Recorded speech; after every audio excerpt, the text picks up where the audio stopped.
Hello everyone, welcome you all to Anthropology Inside classes, and today we are going to discuss the topic political organization. So let's start.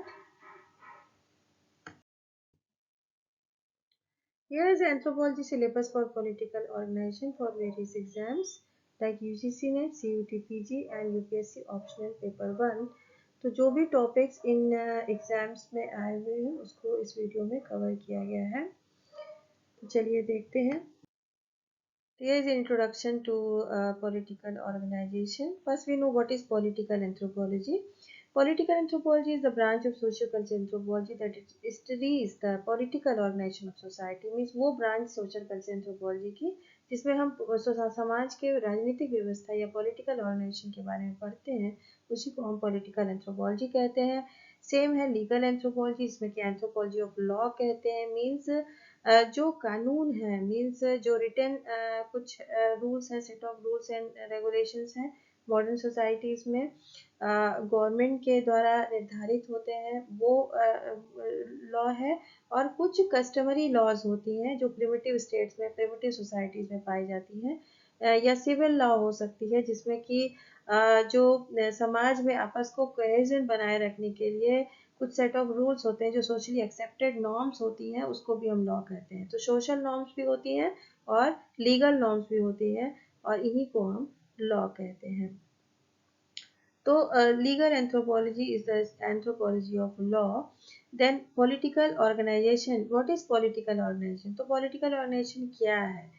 तो political organization में हम कुछ सामाजिक जो relationships होती है network of social relationships समाज में तो वेब ऑफ सोशल मतलब रिलेशनशिप कहा जाता है समाज को कि जिसमें कि आपस में हम कुछ बंधनों से जुड़े हुए थे डिफरेंट इंस्टीट्यूशंस के थ्रू एक समाज बनता है। बहुत सारे इंस्टीट्यूशंस को मिलाकर एक समाज की संरचना होती है। मीन्स जो सोशल स्ट्रक्चर कहते हैं सोशल ऑर्गेनाइजेशन कहते हैं उसमें सेट ऑफ कुछ कॉम्प्लेक्स ये एक सेट है जिसमें कि आपस में तमाम इंस्टीट्यूशंस आपस में एक दूसरे से जुड़े रहते हैं इंटरडिपेंडेंट होते हैं और इस तरह के रिलेशनशिप को सोसाइटी कहते हैं और इसी समाज में डिफरेंट ऑर्गेनाइजेशंस या इंस्टीट्यूशंस जो होते हैं उसमें से एक पॉलिटिकल ऑर्गेनाइजेशन भी है जो सोशल मतलब लॉ एंड ऑर्डर को मेंटेन करने के लिए बनाया गया है उसी को हम पॉलिटिकल ऑर्गेनाइजेशन इसकी कुछ एक्टिविटीज होती हैं। ठीक है, तो जो भी एक्टिविटीज करते हैं उस सोशल ऑर्गेनाइजेशन में for maintenance of law and order and social control उसी को हम पॉलिटिकल ऑर्गेनाइजेशन कहते हैं। तो political organisations are network of social relationship that permits for the regulation of behaviour related to maintenance of social public order. तो समाज की जो दूसरे इंस्टीट्यूशन है उससे अलग नहीं आपस में इंटरकनेक्टेड है। All institution are interconnected to each other और interdependent on each other चाहे वो आपका इकोनॉमिक इंस्टीट्यूशन हो चाहे वो एजुकेशनल इंस्टीट्यूशंस हो पॉलिटिकल इंस्टीट्यूशन हो रिलीजियस इंस्टीट्यूशन हो या फैमिली किनशिप मैरिज इस तरह के इंस्टीट्यूशन वो सारे कुछ क्या है आपस में इंटरडिपेंडेंट या इंटर रिलेटेड रहते हैं। और इसी में एक इंस्टीट्यूशन है पॉलिटिकल इंस्टीट्यूशन जिसको कोई पॉलिटिकल ऑर्गेनाइजेशन कहते हैं जिसमें कि सेट ऑफ एक्टिविटीज परफॉर्म की जाती हैं in order to control social control बनाए रखने के लिए या in order to maintain the public order. ठीक है, तो इस तरह के जो बिहेवियर्स या रेगुलेशन ऑफ बिहेवियर होते हैं जिस इंस्टीट्यूशन के अंदर उसी को हम पॉलिटिकल ऑर्गेनाइजेशन कहते हैं। इवांस पिकार्ड ने इसको जो बताया कि पॉलिटिकल सिस्टम और organisation must be studied in relation to ecological structural and ideological aspect of the society. Means ये एक सेपरेट इंस्टीट्यूशन की तरह हम इसको नहीं स्टडी कर सकते हैं। It must be studied in relation to the ecological means ecology के कॉन्टेक्स्ट में भी इसको देखना पड़ेगा। Structural and ideological aspect means समाज के जो भी दूसरे इंस्टीट्यूशन से उससे जोड़कर देखना होगा और आइडियोलॉजी जो है समाज की जो सोच है जो उनकी वैल्यूज हैं उससे भी हम जोड़कर देखते हैं तभी पॉलिटिकल ऑर्गेनाइजेशन को हम स्टडी कर सकते हैं।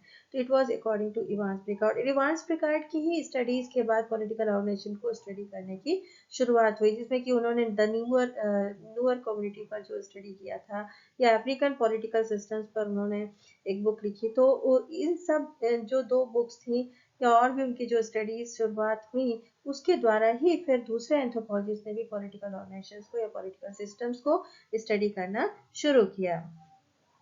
पॉल बुहानन ने भी जो क्या कहते हैं पॉलिटिकल ऑर्गेनाइजेशन को स्टडी किया था, तो उन्होंने भी जो बताया कि there are 3 factors which must be studied in terms of political organization. First is territorial extent and social organization. Second is dimension of utilization of resources by the people, and third is institutional means of controlling force, that is law enforcement में warfare. ठीक है, तो इन 3 चीजों पर इन्होंने बल दिया कि कोई भी पॉलिटिकल ऑर्गेनाइजेशन में 3 फैक्टर्स को जरूर स्टडी करना चाहिए. टेरिटोरियल एक्सटेंस मीन्स उनकी जो ज्योग्राफिकल बाउंड्रीज है वो कहाँ तक है. सोशल ऑर्गेनाइजेशन उनका कैसा है, किनशिप बेस्ड है या नहीं है, किन, क्लैन, मोइटी, टोटेम, ये सब क्या क्या है उसमें. फिर dimension utilisation of resources means क्या रिसोर्सेज को यूटिलाइज करते हैं और उसका डायमेंशन क्या है.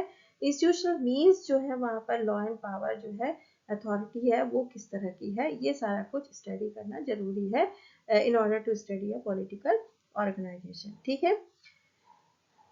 Then here are some functions of the political organization. कोई भी political organization के क्या function होते हैं. तो legislative process होती है, means formulate करते हैं legislative process समाज में. फिर administration जो पूरा उनके हाथ में होता है, जो political systems होते हैं किसी भी समाज के, उनके हाथ में सारा इस तरह की व्यवस्था होती है कि वो कैसे कंट्रोल करते हैं, एनफोर्स करते हैं लॉज को. मीन्स सारे कंट्रोलिंग पावर अथॉरिटी उनके हाथ में होती है, तो वो लॉ एंड ऑर्डर मेंटेन करने का काम करते हैं. एडजुडिकेशन मीन्स सेटलिंग डिस्प्यूट्स, कुछ भी कॉन्फ्लिक्ट या डिस्प्यूट होता है उसको सेटल डाउन करते हैं. सपोर्टिंग फंक्शंस होते हैं. तो इस तरह पॉलिटिकल ऑर्गेनाइजेशन की ये फंक्शंस होते हैं. Some more terms related to political organization. अब कुछ और भी टर्म्स हैं जो अक्सर पूछे जाते हैं आपके एग्जाम्स में, जिसमें कि पॉलिटिक्स क्या है, पावर क्या है, लेजिटिमेसी क्या है, अथॉरिटी क्या है, नॉर्म्स या मोड्स क्या होते हैं, सोशल कंट्रोल क्या है, कॉन्फ्लिक्ट्स क्या है. तो ये सारे कुछ टर्म्स हैं जिसको जानना जरूरी है. तो politics is the special aspect of the social force. Paul Bohannan ने ही बताया कि सोशल फोर्स का स्पेशल एस्पेक्ट है पॉलिटिक्स. मीन्स जो भी अभी उन्होंने बताया था 3 फैक्टर, जिसमें कि टेरिटोरियल एक्सटेंट की बात की थी, अभी पिछले स्लाइड में उन्होंने बोला कि पॉल बोहनन ने टेरिटोरियल एस्पेक्ट की बात की थी, लॉ एनफोर्समेंट की बात की थी. तो ये उसी को उन्होंने कहा कि पॉलिटिक्स है. मीन्स सोशल फोर्स का स्पेशल एस्पेक्ट मीन्स एक निश्चित टेरिटोरियल बाउंड्री में, एक जियोग्राफिकल एरिया में जो भी रिसोर्सेज को लोग यूज करते हैं और उसमें जो फोर्स अप्लाई की जा रही है, मीन्स सोशल फोर्स, सामाजिक व्यवस्था जो है वहां पर लॉ एंड ऑर्डर मेंटेन करने की, उसी को हम पॉलिटिक्स कहते हैं. तो politics is special aspect of the social force. Social force भी रहेगा और एक ज्योग्राफिकल बाउंड्री भी रहेगी. ये 2 इम्पोर्टेंट एस्पेक्ट हैं in for politics in according to Bohannan. ठीक है. देन पावर क्या होता है. तो मैक्स वेबर जो एक सोशियोलॉजिस्ट थे, उन्होंने इसको डिफाइन किया कि power is the ability to do something. ठीक है. तो जो क्षमता होती है, मीन्स कुछ करने की क्षमता, ये तो साधारण सी डेफिनेशन है कि क्या होगा, पर social power is an aspect of human relationship and it is institutionalised in all societies. Means सभी सोसाइटीज में ये एक इंस्टीट्यूशन के रूप में पाया जाता है, जो कि पॉलिटिकल ऑर्गेनाइजेशन के रूप में पाया जाता है, कि वहाँ पर एक पावर होता है, सोशल कंट्रोल होता है, उसी को हम पावर कहते हैं. Means to act upon a person और थिंग. तो ये ability to act upon a person और थिंग, जिसको कि हम सोशल पावर कहते हैं, is an aspect of human relationship. आपको एक फैमिली में भी ये दिखाया जाता है. फैमिली जो है वो basic building block of society कही जाती है. वो एक ऐसा इंस्टीट्यूशन है जहाँ से दूसरे सारे इंस्टीट्यूशन की ओरिजिन मानी गई है, according to all the socio cultural anthropologist. तो सोशियो कल्चरल एंथ्रोपोलॉजिस्ट का मानना है कि एक फैमिली वो इंस्टीट्यूशन है जहाँ से दूसरे सारे इंस्टीट्यूशंस की ओरिजिन होती है, चाहे वो इकोनॉमिक इंस्टीट्यूशन हो, चाहे एजुकेशनल इंस्टीट्यूशन हो, चाहे पॉलिटिकल इंस्टीट्यूशन हो, चाहे मैरिज के इंस्टीट्यूट या दूसरे इंस्टीट्यूशन हो, वो सभी फैमिली से, या रिलीजन हो, वो सब कहाँ से निकलते हैं, फैमिली से निकलते हैं. क्योंकि फैमिली एक ऐसा बिल्डिंग ब्लॉक है जहाँ पर ग्रुप ऑफ पीपल टुगेदर रहते हैं और वहाँ पर इकोनॉमिक यूनिट भी बनती है, एक दूसरे को सपोर्ट करते हैं इकोनॉमिकली, वो साइकोलॉजिकली भी एक दूसरे को सपोर्ट करते हैं, मीन्स मेंटल हेल्थ भी वहाँ पर बनी रहती है. वहाँ पर आपका पॉलिटिकल ऑर्गेनाइजेशन भी होता है, मीन्स एक कंट्रोलिंग पावर हेड के हाथ में होता है, जो भी परिवार का मुखिया होता है, चाहे वो मेल हो चाहे फीमेल हो, उसके हाथ में सारा authority power, decision making power सारी कुछ होती है. तो वो एक कंट्रोल होता है। तो पॉलिटिकल इंस्टीट्यूशन भी वहाँ पर हमको मिलता है फैमिली के अंदर। इसे एक पॉलिटिकल यूनिट भी मिलती है, एक इकोनॉमिक यूनिट मिलती है, एक सपोर्टिव यूनिट भी मिलती है, एक आपको सोशल सिक्योरिटी भी मिलती है, एक शेल्टर भी मिलता है, और एक रिप्रोडक्टिव यूनिट भी होती है, तो जो मैरिज या किनशिप का रूप आगे लेते हैं दूसरे इंस्टीट्यूशंस। तो इस तरह का, तो इस तरह हम कह सकते हैं कि ये इंस्टीट्यूशनलाइज्ड है सभी सोसाइटीज में। यहाँ पर मैक्स वेबर का कहना है कि जो पावर है, power is ability to do something and it to act upon a person और थिंग, और जो कि एक एन एस्पेक्ट है ह्यूमन रिलेशनशिप का, and it is institutionalised in all societies. It is according to Max Weber. Then Max Weber also says that when power relationship is acceptable to most member of the society, then it becomes legitimate power. Legitimate power या political power हो जाता है जब वो socially acceptable हो जाता है। समाज के द्वारा जब भी कोई चीज़ें एक्सेप्टेड हो जाती है, सेट ऑफ नॉर्म्स, ये सोशल नॉर्म जिसको हम कहते हैं, वो सोशली एक्सेप्टेबल नॉर्म्स होती हैं, जिसको कि अगर उसका वायलेशन होता है तो समाज उसका विरोध करता है और उसमें पनिशमेंट्स मिलती हैं। तो प्रिमिटिव स्टेट्स या प्रिमिटिव सोसाइटीज़ की अलग टाइप ऑफ पनिशमेंट होती है, मॉडर्न स्टेट में उसकी पनिशमेंट्स अलग होती हैं, लेकिन जो वायलेशन होता है, ब्रीच ऑफ रूल्स होता है, उसका पनिशमेंट निर्धारित किया जाता है। तो सोशल नॉर्म्स क्या होती है? सोशली एक्सेप्टेबल नॉर्म्स होती हैं। तो जब पावर लेजिटिमेट हो जाता है, समाज के द्वारा एक्सेप्टेड है, कुछ ऐसी पावर होते हैं जिसको समाज एक्सेप्ट नहीं करता है, जब वहाँ पर रूल्स के अकॉर्डिंग ना जाकर उसके विरोध में लोग काम करने लगते हैं, पावर का गलत इस्तेमाल करते हैं, तब समाज उसका विरोध करता है। लेकिन जब पावर रिलेशनशिप एक्सेप्टेड होती हैं समाज को, तो उसको लेजिटिमेट पावर कहते हैं, पॉलिटिकल पावर कहते हैं, सोशल पावर कहते हैं। ठीक है। तो political power the ability to achieve ends despite opposition, it can be based on physical and psychological coercion. तो यहाँ पर फोर्स अप्लाई करना होता है, चाहे फिजिकली चाहे साइकोलॉजिकली। तो पॉलिटिकल पावर को इस्टेब्लिश करने के लिए इस तरह का होता है, डिस्पाइट अपोजिशन। ठीक है। तो विरोध के बाद भी पॉलिटिकल पावर को इस्टेब्लिश किया जाता है। अथॉरिटी क्या होती है कि where power is combined with legitimacy. तो जब पावर लेजिटिमेट हो गया तो उसी को अथॉरिटी कहते हैं। ठीक है। तो power means ability to act upon person और थिंग। देन लेजिटिमेसी आ गई जब उसके साथ, तो वो बन गई अथॉरिटी। अथॉरिटी मीन्स आपका अधिकार हो गया, अथॉरिटी हो गया, कि आपके पास कुछ राइट्स हो गई, जब आप कुछ एक्शन ले सकते हैं। ठीक है। तो when power is combined with legitimacy, आपको अधिकार दिया गया है कि you can take actions, you can control. तो जब आप समाज को कंट्रोल करने की क्षमता रखने लगते हैं, आपको राइट्स दी जाती हैं, तो उसको अथॉरिटी कहते हैं, जो कि सोशली एक्सेप्टेड होती है। तो लेजिटिमेसी आ जाती है यहाँ पर, इसी को लेजिटिमेट पावर कहते हैं, अथॉरिटी को। ठीक है। अब नॉर्म्स या सोशल नॉर्म्स की जो हम लोग ने बात की, कि सोशल नॉर्म्स होते हैं जिनके वायलेशन पर पनिशमेंट्स दी जाती है, और यही सोशली एक्सेप्टेबल नॉर्म्स को ही मोड्स कहते हैं, जिसको मॉरल बिहेवियर कहते हैं।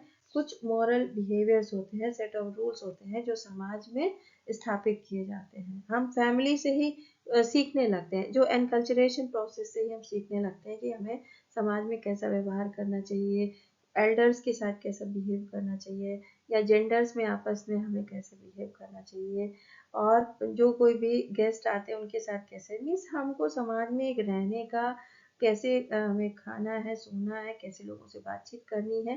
तो एक सेट ऑफ रूल्स रेगुलेशन, या रिलीजन या वर्शिप में भी सेट ऑफ रूल्स होते हैं।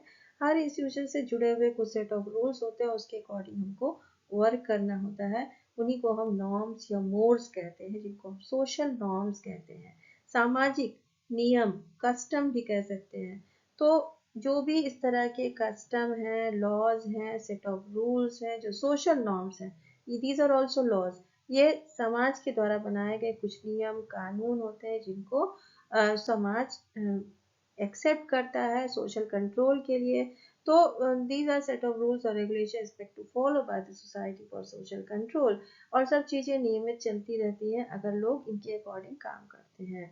और अगर इनका वायलेशन होता है, जैसे कि किसी स्त्री की या विमेन का हमको रेस्पेक्ट करना है, और वो उसको रेस्पेक्ट ना करके उससे कोई वाद विवाद होता है, उसके खिलाफ अगर सेक्सुअल असॉल्ट करता है कोई या रेप, तो इस तरह क्या हुआ, उन्होंने वायलेशन किया, उसका पनिशमेंट उनको मिलता है, डेथ पनिशमेंट मिलता है, या समाज के द्वारा कुछ और भी दूसरे तरीके के लोग करते हैं। तो इस तरह क्या है, सोशल नॉर्म्स, लीगल नॉर्म्स इन्हीं को कहते हैं। तो इसमें भी है सोशल नॉर्म्स और लीगल नॉर्म्स, जो लॉ बन जाती है, रिटन फॉर्म में भी होती है। So norms are often enforced on society for social stability and control by applying sanctions. ठीक है।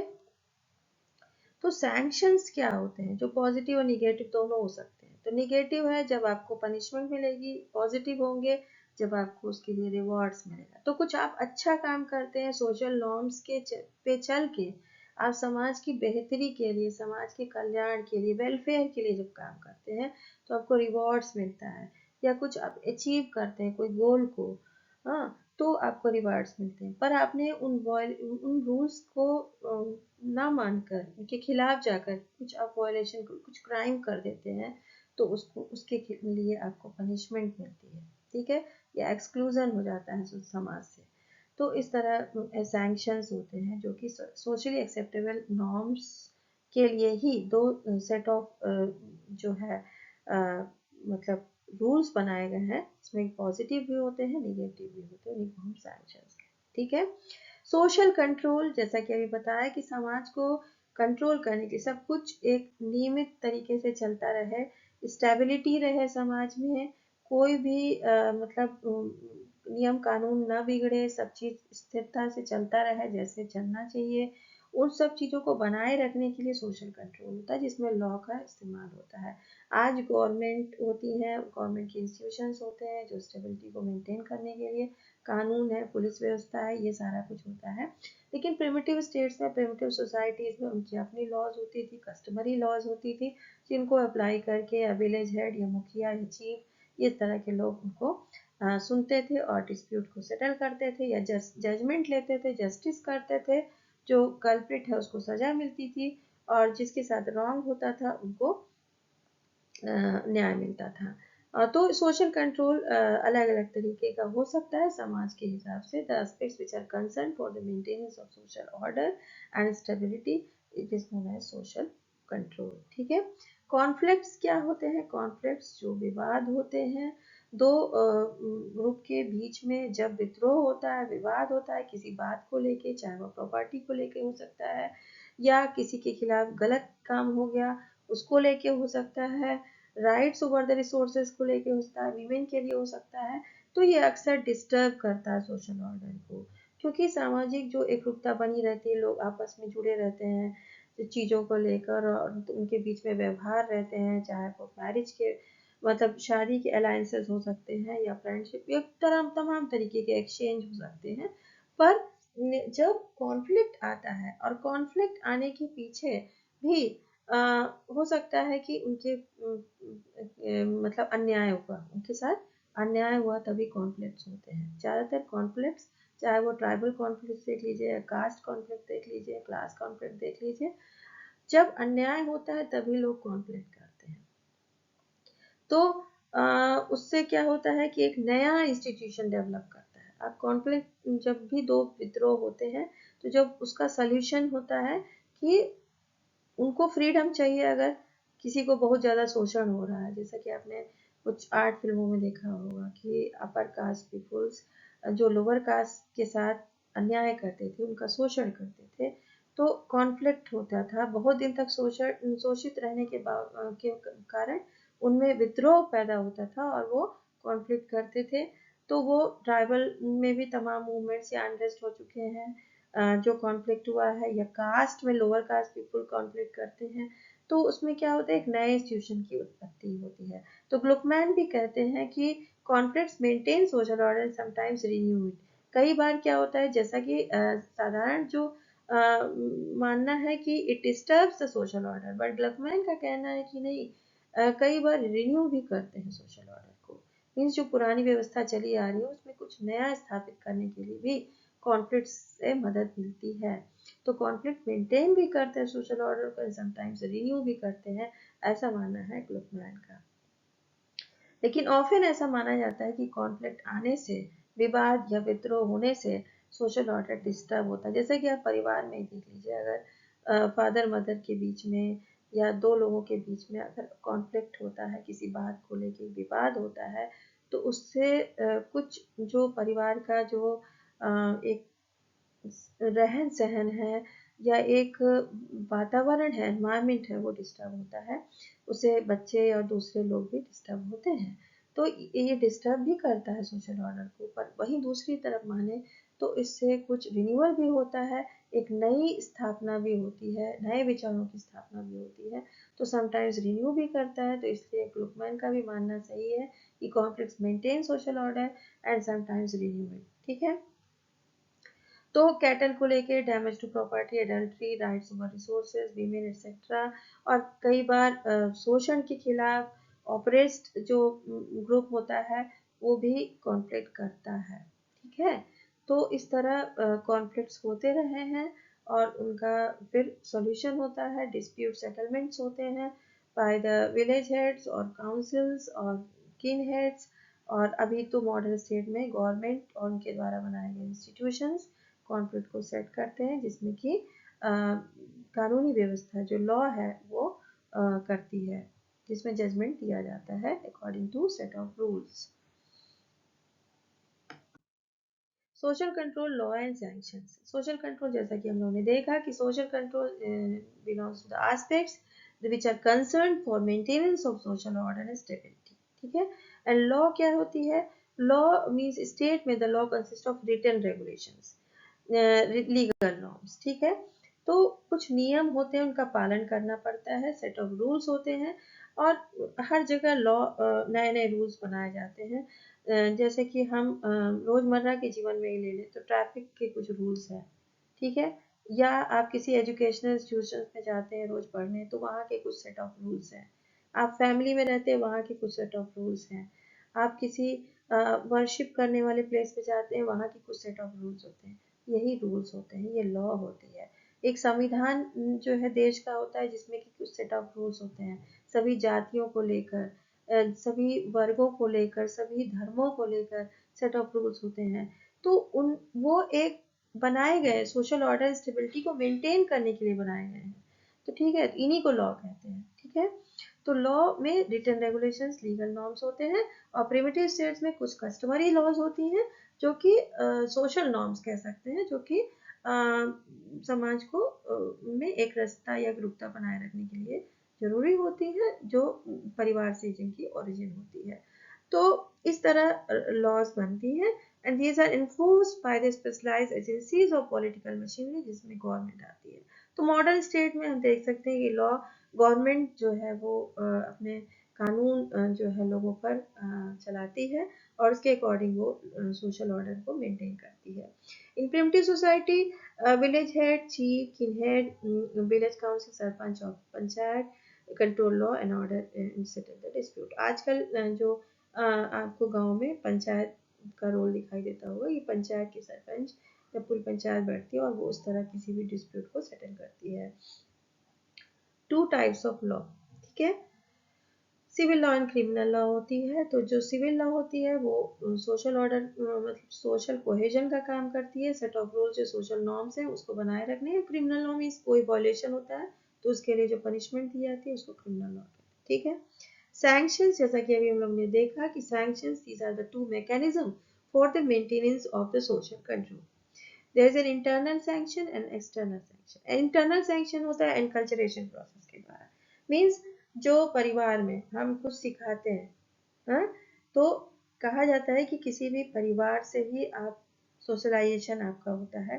मीन्स आप जब पैदा होते हैं, जो आपके माँ बाप हैं, बड़े हैं, एल्डर्स हैं, दादा दादी हैं या दूसरे लोग हैं, वही आपको तमाम चीज़ें समाज के द्वारा जो बनाए गए नियम वो सिखाते हैं, और वो उसी प्रोसेस को हम एनकल्चरेशन कहते हैं। तो इंटरनल मैकेनिज्म सैंक्शंस का होता है एनकल्चरेशन, ये सोशली एक्सेप्टेबल नॉर्म्स को हमको सिखाया जाता है कि आपको ऐसा ऐसा व्यवहार करना है समाज में।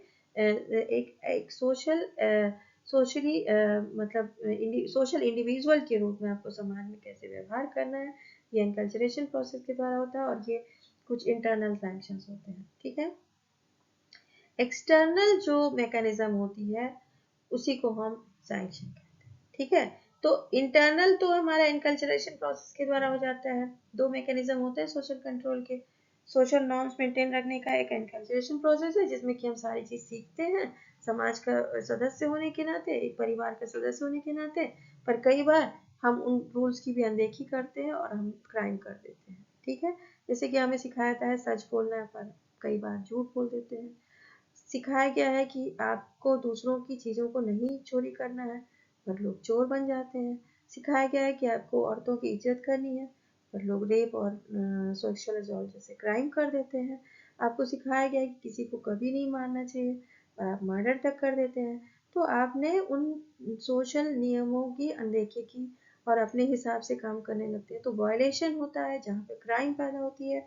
और क्राइम होती है तो उसके लिए पनिशमेंट होते हैं, जो कि मॉडर्न स्टेट्स में आपको डिफरेंट जो कानून है, कानून में डिफरेंट धाराएं हैं, उसके अकॉर्डिंग आपको आपके क्राइम के अकॉर्डिंग आपको पनिशमेंट मिलती है। ठीक है, क्योंकि प्रिमिटिव सोसाइटीज़ में अलग टाइप की पनिशमेंट है, वहाँ पर क्राइम का अलग टाइप का पनिशमेंट है। जो मॉडर्न सोसाइटी मॉडर्न स्टेट्स हैं, गवर्नमेंट जहाँ पर है, वहाँ पर सेट ऑफ रूल्स कानून है, लीगल नॉर्म्स है और उसके अकॉर्डिंग पनिशमेंट मिलती है। तो सैंक्शन जो होता है वो एक्सटर्नल मैकेनिज्म है, वो इनकल्चरेशन प्रोसेस के द्वारा नहीं है, वो एक्सटर्नल मैकेनिज्म है। जैसा कि हम बता सकते हैं यहाँ पे दो तरीके के हैं। ठीक है, तो इंस्टीट्यूशंस के द्वारा सैंक्शंस आपको दिए जाते हैं।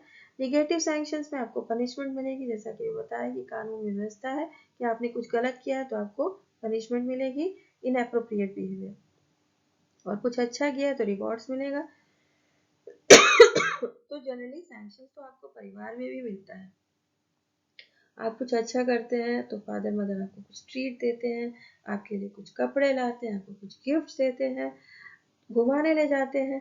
पर अगर आप कुछ गलत करते हैं तो आपकी पिटाई हो जाती है। ठीक है, ठीक उसी तरह जो एक्सटर्नल मैकेनिज्म में भी सैंक्शंस है कि यदि आपने कुछ बुरा किया तो आपको पनिशमेंट मिलेगा, आपने कुछ अच्छा किया तो आपको उसके रिवार्ड्स मिलेंगे, इसी को हम सैंक्शन कहते हैं। ठीक है, तो फैमिली में जैसे कि फादर मदर आपको खुश हो जाएंगे, आपको कॉम्प्लीमेंट्स मिलेंगे आपके दोस्तों से, रिश्तेदारों से, और आपको पीठ थपथपाई जाएगी।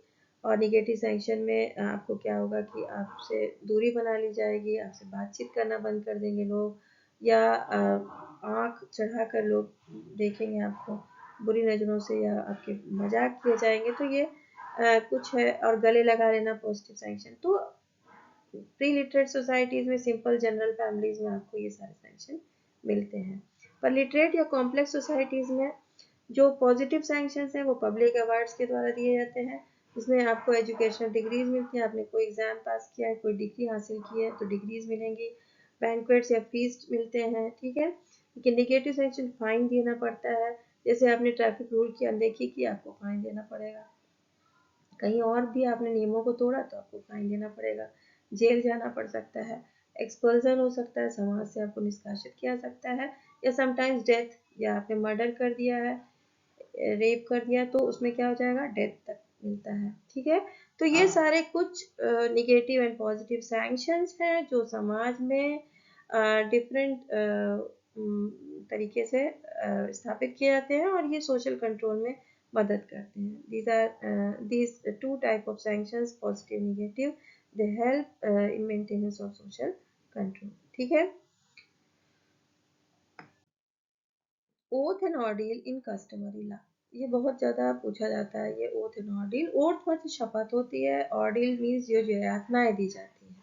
ठीक है, तो जो प्रिमिटिव सोसाइटीज़ होती है, customary law means primitive societies में जो सोशल नॉर्म्स होते हैं, अगर उसकी अनदेखी होती है या आपसे कोई क्राइम हो गया है तो उसके लिए सबसे पहले कल्प्रिट को ओथ लेनी पड़ती है।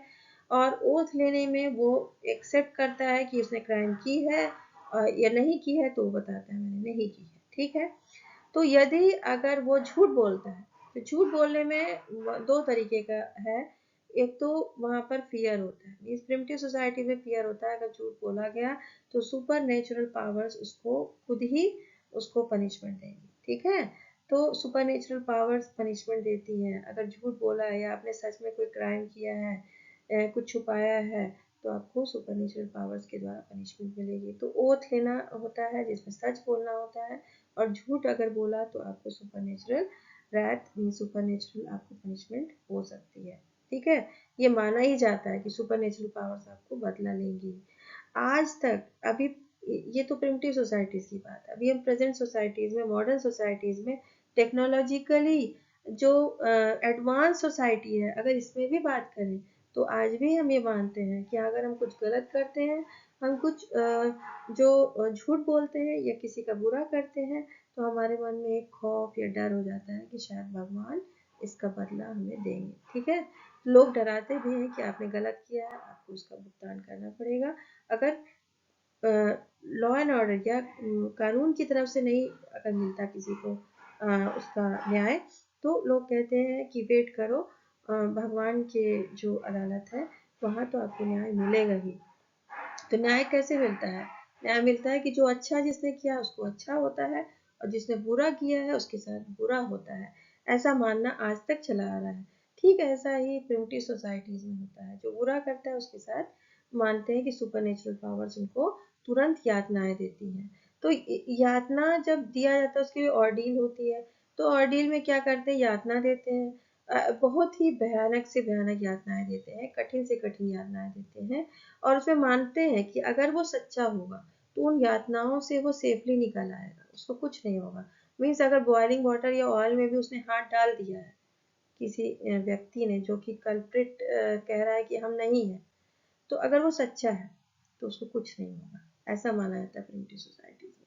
अगर वो सच्चा है तो बॉइलिंग वाटर या ऑयल में भी हाथ डालने के बावजूद वो सेफली बच के निकल आएगा। और अगर वो कल्प्रिट है तो उसके हाथ जल जाएंगे या वो मर जाएगा। या पियर्सिंग ऑफ टंग मीन्स टंग को पियर्स किया जाता है, छेड़ा जाता है। तो इस तरह की यातनाएं, बहुत कठिन से कठिन यातनाएं दी जाती हैं।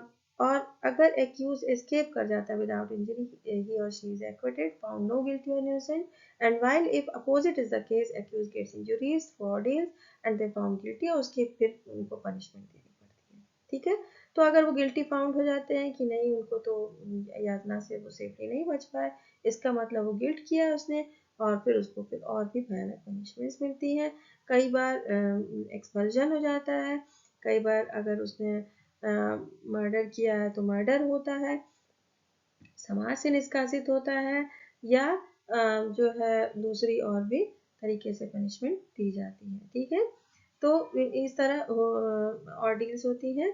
और तो इस तरह हम मान सकते हैं कि जैसे कि आपने देखा होगा कि ईसा मसीह को यातना दी गई थी, तो उसमें क्या था कि उनके हाथ पैर और उसमें कील डाल दी गई थी ना, तो उस तरह एक यातना होती है।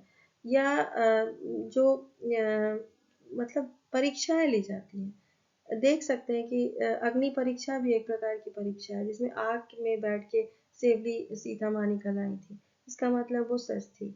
तो इस तरह की आप एग्जाम्पल्स ले सकते हैं, जरूरी नहीं कि इन्हीं से हम जोड़ के देखते हैं, बट दीज आर एग्जाम्पल्स। ठीक है, तो ऑर्डील इस तरह का प्रिमिटिव सोसाइटीज में पहले बहुत होता था, अब शायद कम हो गया है। अभी भी तमाम प्रिमिटिव सोसाइटीज ऐसी हैं जो अभी भी इस तरह की ऑर्डील्स करते हैं in order to find the guilt, और अगर गिल्टी है या इनोसेंट है तो उससे पता चल जाता है उनको। तो ओथ भी हम अभी भी लेते हैं, जैसे कि मॉडर्न कोर्ट्स में भी अभी देखते हैं कि सबसे पहले आप गीता पे हाथ रख के कहिए कि आप सच हैं, सच के सिवा कुछ नहीं बोलेंगे। ये सारा कुछ ओथ अभी भी हम लेते हैं। ठीक है, ऐसा ही कुछ प्रिमिटिव सोसाइटीज में होता है। तो ये कल्चरल सर्वाइवल कह सकते हैं कि जो प्रिमिटिव सोसाइटीज में होता था, कम्युनिटीज में होता था, तो उसी का सर्वाइवल या प्रेजेंट फॉर्म हमको आज के व्यवस्था में मिलता है। ठीक है, और यातनाएं दी जाती हैं। ऐसा कुछ फियर या सुपरनेचुरल पावर का फियर आज भी मौजूद है। Punishment and Virgil in the primitive society, very guild in the primitive society. ठीक है, अब पनिशमेंट क्या है? By putting in the stocks, head, arms या लेग्स को टाई कर दिया जाता है वुडन लॉक्स के द्वारा, और फिर वो चलना फिरना, उसका मूवमेंट बंद हो जाता है। रात में कुछ कुछ जो है हेड्स को छोड़ भी देते हैं कुछ रात के लिए, फिर दिन में उनको बांध देते हैं। तो इस तरह की पनिशमेंट दी जाती है। मोर सीवियर पनिशमेंट, जैसे कि कल्प्रिट के आर्म और वन लेग को fasting to holes in heavy locks that lead to death after. तो यहाँ पर पियर्स करके और उसमें कील से ठोक देते हैं, और उससे वो डेथ भी हो जाती है कुछ देर के बाद, जैसा कि अभी हम बताया कि ईसा मसीह के केस में भी हुआ था। मर्डर फॉर मर्डर या आई फॉर आई मीन्स, अगर यहाँ पर जो वाइडली एक्सेप्टेड जो पनिशमेंट होता है primitive society, murder for murder या आई फॉर आई कहते हैं इसको। मीन्स अगर किसी ने आपकी आंख निकाली तो दूसरे की भी आंख निकालेंगे। मर्डर हुआ है तो उस जो ग्रुप है रॉन्ग डूअर है उसकी भी मर्डर होगा। और कलेक्टिव रिस्पॉन्सिबिलिटी पाई जाती है। मीन्स जो रॉन्ग डूअर है या कल्प्रिट है सिर्फ उसको ही नहीं माना जाता कि उसने पाप किया है या उसने जुर्म किया है, बल्कि उसके पूरे किन ग्रुप को उसका जिम्मेदारी लेनी होती है।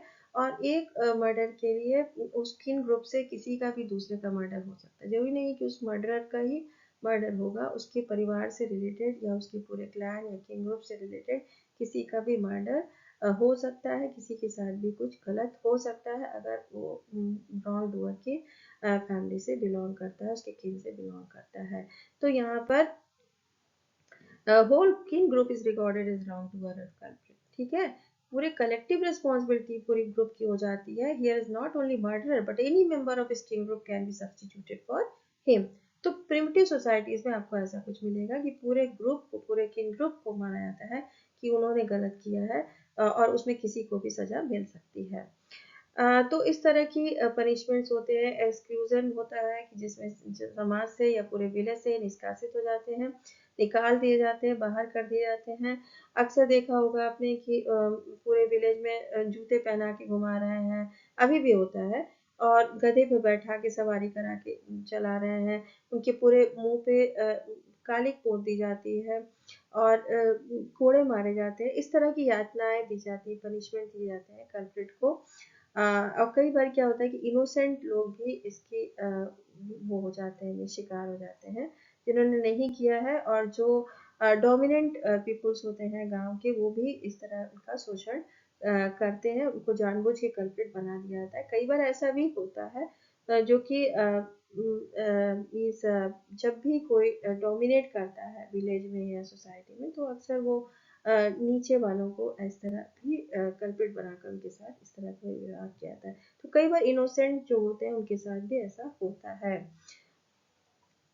और यहाँ पर भी क्राइम का ग्रेडेशन होता है। मीन्स अगर कोई निचले तबके का कोई व्यक्ति ने कोई क्राइम किया है तो उसको कैपिटल मतलब उसके साथ अगर उसने किया है, और दूसरा अगर उसने किसी उच्च वर्ग के साथ कर दिया है, ठीक है, जिसमें कि किंग का या चीफ का या जो विलेज काउंसिल का हेड है उसके परिवार के साथ अगर कर दिया तो उसको कैपिटल क्राइम माना जाएगा और उसको काफी बड़ा पनिशमेंट मिलेगा।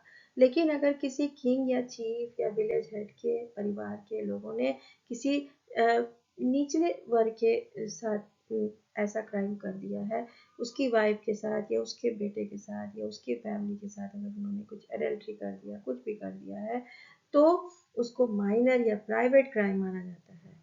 तो ये भी एक समाज का ये माना जाएगा ऐसे प्रिमिटिव समाज में कि इन्होंने ग्रेडेशन भी कर दिया क्राइम्स का, कि अगर निम्न वर्ग के लोग किसी उच्च वर्ग के साथ करते हैं तो उसको कैपिटल क्राइम का दर्जा दे दिया जाता है।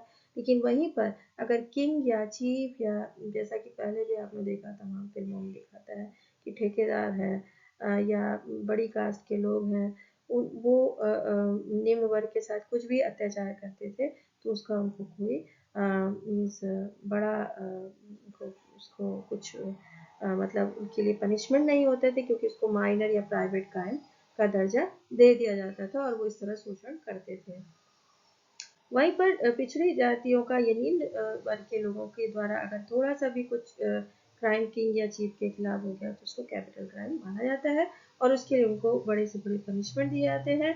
पर इन सारी प्रिमिटिव सोसाइटीज में हैंगिंग या इम्प्रिजनमेंट का जो पनिशमेंट है वो नहीं पाया जाता है। वेरिजिड या पेनाल्टी कह सकते हैं, ये जो है इन पनिशमेंट के एवज में मनी कंपनसेशन, मनी दिया जाता है या कंपनसेशन कुछ दिया जाता है कि उससे उनको छुटकारा मिल जाए। और वो रॉन्ग डूअर या को के द्वारा विक्टिम की पार्टी को दिया जाता है या उसकी पूरी फैमिली या किंग ग्रुप को बड़ी फीस्ट करानी पड़ती है। जनरली क्या होता है, छोटे मोटे अपराध को क्षमा कर देते हैं फीस या इस तरह देकर, बड़ी क्राइम्स का ही बड़ा पनिशमेंट होता है तो फीस दे देते हैं और उससे क्या होता है कि जो है उनको छूट मिल जाती है। तो अगर इसमें भी ग्रेडेशन है, यहाँ फीस देने में भी ग्रेडेशन है, मीन्स जो भी भोज कराना है, बड़ा भोज कराना है, तो ये क्राइम पे डिपेंड करेगा कि आपका स्टेटस या जेंडर क्या था, उसके अकॉर्डिंग आपको फीस देना पड़ेगा। मीन्स आपने किसके खिलाफ क्राइम किया था, मीन्स अगर अपर कास्ट के खिलाफ किया था किसी लोअर कास्ट पीपुल ने, तो लार्ज फीस देना पड़ेगा। और अगर लार्ज अपर कास्ट के लोगों ने नीचे वालों के लिए किया था तो स्मॉल फीस देना पड़ेगा। तो फीस का भी जो ग्रेडेशन है या कंपनसेशन भी इस में काउंट की जाती है कि उन्होंने किसने किसके खिलाफ किया है। तो according to status it is determined how much is to be paid for a particular offence by whom to whom। ठीक है, तो ये भी डिसाइडेड होता है अकॉर्डिंग टू स्टेटस, रैंक और जेंडर इन द सोसाइटी। ठीक है, तो क्राइम के का कितना आपको पेनाल्टी देनी पड़ेगी, किसी भी क्राइम की एवरगिल देनी पड़ेगी, वो भी डिपेंड करता है कि आपका स्टेटस क्या है समाज में, आपका जेंडर क्या है, और उसके अकॉर्डिंग ही आपको फीस देनी पड़ती है। तो ये सारे कुछ प्रिमिटिव सोसाइटी के पनिशमेंट एंड पेनाल्टीज हैं। Classification of political structure. तो पॉलिटिकल स्ट्रक्चर जो होल पॉलिटिकल ऑर्गेनाइजेशन है उसमें हमको दो तरीके का दिखाई देता है।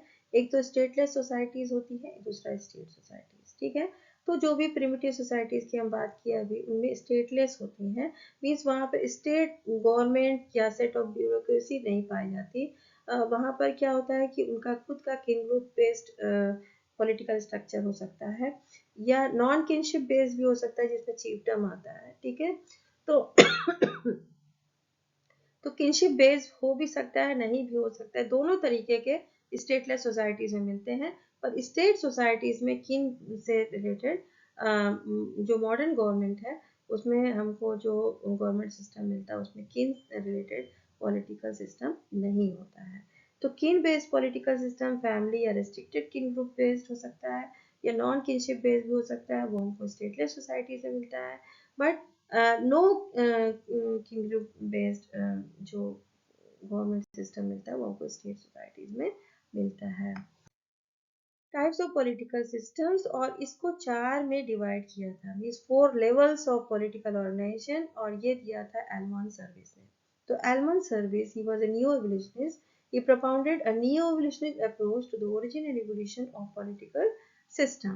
तो माना जाता है कि दो तरीके के अप्रोच हैं पॉलिटिकल ऑर्गेनाइजेशन में, one is processual approach and another is neo evolutionist approach.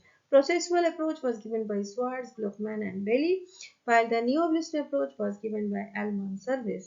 तो एलमन सर्विस का मानना है कि इवॉल्व हुई हैं जो मॉडर्न व्यवस्था स्टेट की है, वो डिफरेंट लेवल से होते हुए गुजरते हुए प्रेजेंट मॉडर्न स्टेट को मीन्स इवॉल्व हुआ है। तो सबसे पहले उनका मानना है कि सबसे पहले बैंड लाइक सोसाइटीज रही होंगी, जो स्मॉलेस्ट ग्रुप रहे होंगे, ओल्डेस्ट फॉर्म है ये किसी भी पॉलिटिकल ऑर्गेनाइजेशन का, जिसमें कि फैमिली या किन बेस्ड होते हैं, 30 से 40 या 50-60 मेंबर्स होते हैं इसमें, और फैमिली किनशिप बेस्ड होता है। जो लीडरशिप रोल्स हैं वो लेस फॉर्मल है, यहाँ पे स्ट्रेटिफिकेशन नहीं मिलेगा राइट्स एंड ड्यूटीज में, और रेसिप्रोसिटी या कोऑपरेशन होता है इकोनॉमिक एक्टिविटीज, जैसे बीरो ट्राइब है, एंडमनीज ट्राइब है, या दूसरी भी छोटी जो ट्राइब्स हैं उनमें आपको बैंड सिस्टम मिलता है। ज़्यादातर घुमंतु जो होते हैं उनमें बैंड सिस्टम मिलता है, बहुत छोटे छोटे ग्रुप में वो एक जगह से दूसरी जगह जो हंटिंग गैदरिंग टाइप्स थी उनमें भी हमको बैंड सिस्टम मिलता है। ठीक है, तो इसमें किंग बेस्ड होता है, फैमिली बेस्ड ही पॉलिटिकल ऑर्गेनाइजेशन होता है, जिसमें कि वही अपने सारे डिसीजंस ले लिया करते हैं, जो कुछ भी सोशल ऑर्डर मेंटेन रखना होता है। फिर दूसरा लेवल होता है जिसमें ट्राइब कहते हैं इसको, और ट्राइब जो है थोड़ा सा कॉम्प्लेक्स होता है बैंड से, और यहाँ पे पॉपुलेशन भी लार्ज होती है, जहाँ पर 50-60 लोग थे यहाँ 1000 से ऊपर होते हैं, और यहाँ पर एज सेक्स किनशिप बेस्ड जो है ऑर्डर होता है, जिसमें कि कुछ सीक्रेट मेल सोसाइटीज भी कुछ सोसाइटीज में पाई जाती है अफ्रीका में, और सोडैलिटी होता है, एज बेस्ड मतलब जो एल्डर्स होते हैं जनरली उनके हाथ में ही हेड का, जो ट्राइब का हेड का दे दिया जाता है उसको कार्यभार, या सेक्स बेस्ड भी होता है, मेल ही जनरली मेंबर चुने जाते हैं, किनशिप बेस्ड होता है। ठीक है, तो एल्डर्स किनशिप बेस्ड या सेक्स बेस्ड, सोडैलिटी या सीक्रेट मिल सोसाइटीज, इस तरह के ग्रुप आपको ट्राइब पॉलिटिकल स्ट्रक्चर में मिलेंगे। और कॉन्फ्लिक्ट्स भी होते हैं इनमें ट्राइब्स में, और मैरिज अलायंसेस भी होते हैं। तो दो ग्रुप बीच में फ्रेंडशिप या ब्रदरहुड बनाए रखने के लिए मैरिज अलायंसेस करते हैं, और नहीं तो प्रॉपर्टी या दूसरी चीज़ों को लेकर उनमें कॉन्फ्लिक्ट्स भी होते हैं। तो इस तरह नुआ ट्राइब है, तीप ट्राइब है, इस तरह की दूसरे भी जो ट्राइबल कम्युनिटीज़ हैं उसमें हमको जो बड़े होते हैं जिनकी पॉपुलेशन थोड़ा लार्ज होती है बैंड से, उनमें आपको ट्राइबल पॉलिटिकल ऑर्गेनाइजेशन मिलता है। देन नेक्स्ट लेवल आता है जिसको चीफ टर्म कहते हैं, या फिर एक चीफ होता है विलेज का हेड, काउंसिल का, या चीफ कह सकते हैं, पूरे चीफ टर्म का एक चीफ होता है। वो जनरली किन बेस्ड भी हो सकता है और नॉन किन बेस्ड भी हो सकता है। तो ये ज़्यादा कॉम्प्लेक्स है, ट्राइब से भी ज़्यादा कॉम्प्लेक्स है, यहाँ पे और भी बड़ी पॉपुलेशन है। और रैंकिंग स्ट्रेटिफिकेशन पाए थे, चीफ होते हैं, चीफ के नीचे दूसरे लेवल्स होते हैं जो मिनिस्ट्री में रहते हैं, मीन्स जो कंट्रोल करते हैं लॉ एंड ऑर्डर को। तो एक सेंट्रलाइज लेजिटिमेट यहाँ पर अथॉरिटी देखने को मिलती है। तो जैसा कि नागा ट्राइब में आपको देख सकते हैं, और हवाईयन ट्राइब में, पॉलिनेशियन ओसी कम्युनिटीज में आपको चिफ्टम लाइक स्टेट्स पॉलिटिकल सिस्टम मिलता है। फिर नेक्स्ट आता है स्टेट सोसाइटीज। तो स्टेटलेस सोसाइटी जिसको कि एसिफेलस सोसाइटीज कहते हैं, जिनमें कि कोई ऐसा हेड नहीं होता है, उनमें परिवार के आधार पर ही, ये एज के आधार पर ही हेड चुन लिए जाते हैं, कोई ऐसा गवर्नमेंट सिस्टम नहीं होता। जबकि स्टेट में हमको गवर्नमेंट मिलती है, कॉम्प्लेक्स नेटवर्क ऑर्गेनाइजेशन होता है स्टेट सोसाइटीज का, ब्यूरोक्रेसी गवर्नमेंट मिलती है, उसके अंडर तमाम मिनिस्ट्रीज होती हैं जो कि हर एक विभाग को संभालती हैं, और लॉ ऑर्डर मेंटेन रहता है। स्टेट में भी प्रिमिटिव स्टेट्स हुआ करते थे जो पहले किंग बेस्ड होते थे, जिसमें कि राजा होता था, और राजा कई बार किंग पर ही आधारित होते, मीन्स वो मीन्स उनकी फैमिली के ही जो एल्डेस्ट सन है वो अक्सर राजा चुन लिए जाते, तो फिर eldest son generation after generation इस तरह होता था। तो किन बेस भी हो सकता है, लेकिन एक कॉमन पीपल को भी राजा चुना जा सकता है उसकी क्षमता के आधार पर, जैसा कि तमाम साम्राज्य में अगले पहले हुआ भी था। तो अगर ज़्यादा कोई ताकतवर होता है या वो उसके अंदर क्षमता ज़्यादा होती है, किंग की तरह ऐड कर सकता है, वो समाज को कंट्रोल कर सकता है और सही तरीके से आगे ले जा सकता है, तो वो भी एक किंग बन सकता था। लेकिन ज़्यादातर एल्डेस्ट सन या इस तरह भी होता था। तो किंग बेस भी था और कॉमनर को भी चुन सकते थे। तो प्रिमिटिव स्टेट में ये दिखाई देता था, लेकिन मॉडर्न स्टेट में जनता चुनती है। तो जनता जिसको चुनती है उसी को हम डेमोक्रेसी यहाँ पर पाई जाती है।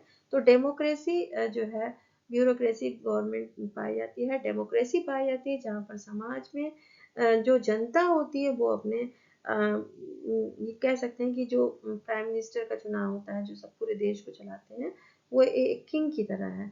और पहले स्टेट्स में किंग होते थे, वही आज प्राइम मिनिस्टर, पर वो जो है किंग का जो चुनाव होता था वो कुछ लोकल लोग या उनके परिवार के लोग ही चुन लिया करते थे। पर अभी डेमोक्रेसी गवर्नमेंट है, तो उसमें मोनार्की होती थी, मोनोपोली होती थी, पर अभी गवर्नमेंट के जो मॉडर्न स्टेट्स हैं उसमें डेमोक्रेसी होती है, और जनता ही चुनती है इलेक्शन और इस तरह के क्राइटेरिया के द्वारा कि कौन नेक्स्ट मिनिस्टर बनेगा। ठीक है, तो स्टेट गवर्नमेंट में आपको ये सारी कुछ ऑर्गेनाइजेशन मिलते हैं। तो पॉलिटिकल सिस्टम हर लेवल में अलग अलग होता है। और ये 4 evolutionary levels of political organization, it was given by Almond Service in 1962 in his book Primitive Social Organization। तो प्रिमिटिव सोशल ऑर्गेनाइजेशन में एलमंड सर्विस ने ये 4 लेवल्स ऑफ ऑर्गेनाइजेशन बताए थे, जिसमें बैंड, ट्राइब, चिefdom एंड स्टेट है, जो कि इवोल्यूशनरी अप्रोच था कि पहले बैंड आया होगा, then tribe, then chiefdom and then state. पर अभी भी तमाम जो पुरानी मतलब कम्युनिटीज, उनमें आपको बैंड, ट्राइब, चिefdom भी मिल जाएगा। अभी आज के युग में भी आपको इस तरह की कम्युनिटीज मिल सकती हैं जो कि बहुत ही पिछड़े जगह हैं, जहाँ अभी भी ज़्यादा डेवलपमेंट्स नहीं हुए, वहाँ पर अभी इस तरह की भी सोसाइटीज हैं। तो ठीक है, तो इस तरह के 2 अप्रोचेस भी हमने देख लिया कि एक नियोलिस्टिक अप्रोच था, एक प्रोसेसुअल अप्रोच।